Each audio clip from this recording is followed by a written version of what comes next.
5 underrated console games. RPGs can be daunting, massive worlds, endless menus and 80-hour time commitments, but some titles manage to introduce the magic without overwhelming. These are what I would call gateway RPGs, accessible, underrated console games that might just change how you see the genre and open your eyes to new experiences. Let's go. Shall I deal with them? Allow me.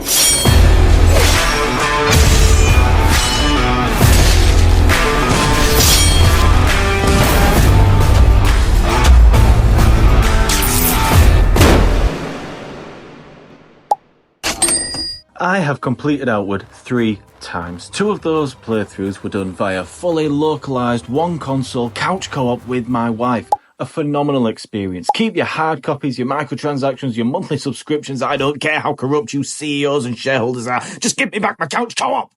2-player split screen is a big feature in Outward, but this open world survival action RPG has so much more to offer than just that. I don't want to spoil too much because learning how the game works and making mistakes is half the fun. But let me tell you, the magic system is phenomenal and the class selection and progression offer some incredibly diverse build. It's all delivered through a straightforward system that tries to keep you from becoming too overpowered but rewards creativity and experimentation. The gist of Outward is that you're just a nobody. You're just a guy. You're not the answer to the world's problems. You're not a saviour. You're not a prophet. You're not the chosen one. You're just a regular person in a hostile, high fantasy world where you need to eat, sleep, regulate your temperature and manage your time effectively. There are multiple biomes and regions, each with their own challenges and factions to side with. Quests are set on a timer, and yes, you can fail them if you're not quick enough. It's a lot of fun trying to manage everything, either solo or with a co-op buddy by your side. Outward is easily one of my top 10 favourite games of all time. It's just a fun experience with a lot of original ideas and a great world space, well worth getting lost in. And trust me, you will get lost. Graphical fidelity and slick modern mechanics and animations are not Outward's strong suits, but long-lasting memories brought on by fun, dynamic gameplay is. I can still remember my wife and I jumping for joy after killing our first Wendigo out in the wilds. I asked my wife what she thought looking back on our time with the game, and she said it was a whimsical, adventurous journey. And I couldn't agree more. The definitive edition with all DLC included is around £35 on the Xbox store and regularly goes on sale. I'd say it's well worth the full price though, especially if you can rope someone into playing alongside you. There's a sequel in the works that looks like a big improvement in most every regard, so there's never been a better time to get involved. Want to play Baldur's Gate 3 or Expedition 33 but have zero experience with the CRPG format, or just looking for a deep dive into a wild and wonderful fantasy world where choice and consequence really do matter, where accountability is palpable and the game has thought of everything before you have? Divinity Original Sin 2, my friend. Divinity Original Sin 2. It's a great way to gauge whether or not you'd be into some of the more recent, big-hitting CRPG-style titles that have popped up in the modern gaming space. If you enjoy Divinity, its chaotic turn-based combat, its crazy characters and companions, then you're in good stead, not just for other games by Larian Studios, but for the entire classic role-playing game format in general. You can play through the entirety of Divinity Original Sin 2's campaign with a friend, and just like the aforementioned Outward, it does feature fully localised, split-screen, couch co-op. Although Divinity Original Sin 2 is very feature-rich and menu-heavy, it's also very accessible and laid out in a super easy way to understand and get into. It's the game that introduced me personally to CRPGs, and I've played a bunch more since. Maybe after this you'll jump into BioWare's original Baldur's Gate 1 and 2, or Dragon Age Origins, or Warhammer 40k Rogue Trader, Pillars of Eternity, Solstice, Neverwinter. If you enjoy moment-to-moment gameplay of Divinity Original Sin 2, then suddenly a whole new world of incredible CRPGs opens up, many of which are available on console right now, often for cheaper and with bigger discounts than their AAA counterparts. Don't close yourself off, give it a shot. The definitive edition is about £40, but as I mentioned, it often goes on sale. I grabbed it for 60% off with zero regrets. You've been watching 3-hour amateur YouTube documentary videos on the rise of the Roman Republic, the birth of an empire and the fall of Byzantium at the hands of the Ottoman conquest, haven't you? You will never bear witness to the glory of Rome, brother. But you can command large-scale medieval battles while being front and centre, right in the thick of the action. Bannerlord, blends grand strategy simulation and light sea RPG elements all at once. Whether it's besieging castle walls, ripping through a rival faction's raiding party, or watching your own dynasty conquer half of the known world, Mountain Blade 2 Bannerlord has you covered.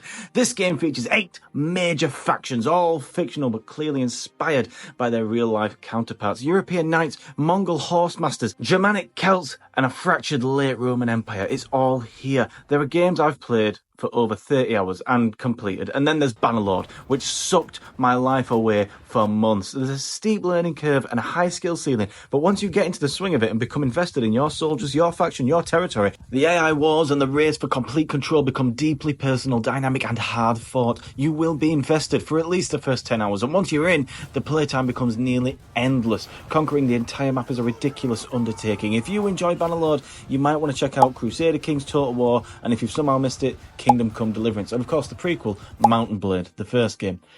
There's loads of content on YouTube showing exactly how to play this game your way, and there's a big DLC expansion on the horizon that will hopefully address some of the long-standing fan concerns about this sequel. Mountain Blade Bannerlord has bugs, it has issues, it has problems, but it caters to a particular kind of player, and if that's you, if this takes your interest, you can't afford to miss it. It's $42.99, I believe, on the Microsoft Store right now, but it is also on Xbox Game Pass. If that's an option for you, then I highly recommend downloading Game Pass and giving it a shot.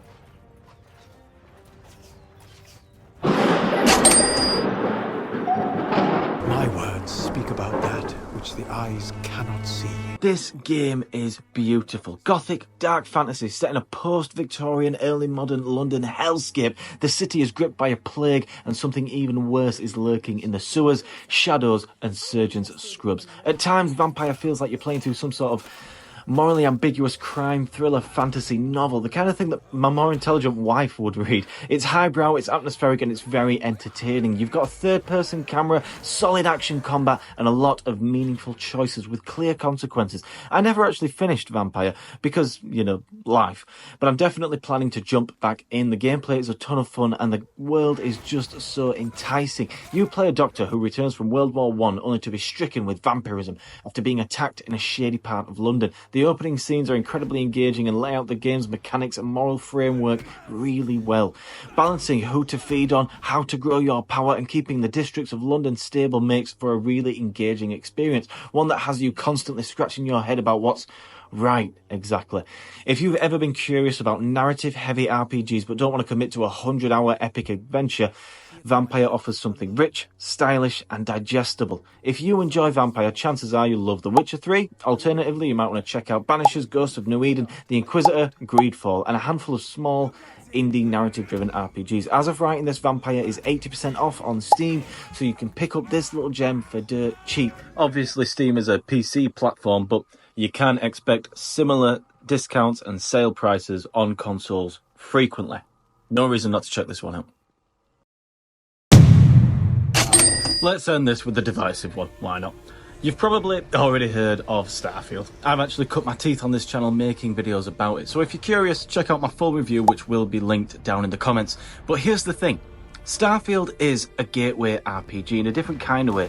It's a massive, open-ended, galaxy-spanning sandbox, and while it's far from perfect, I genuinely enjoyed my time with it. More importantly, it completely changed how I see sci-fi games.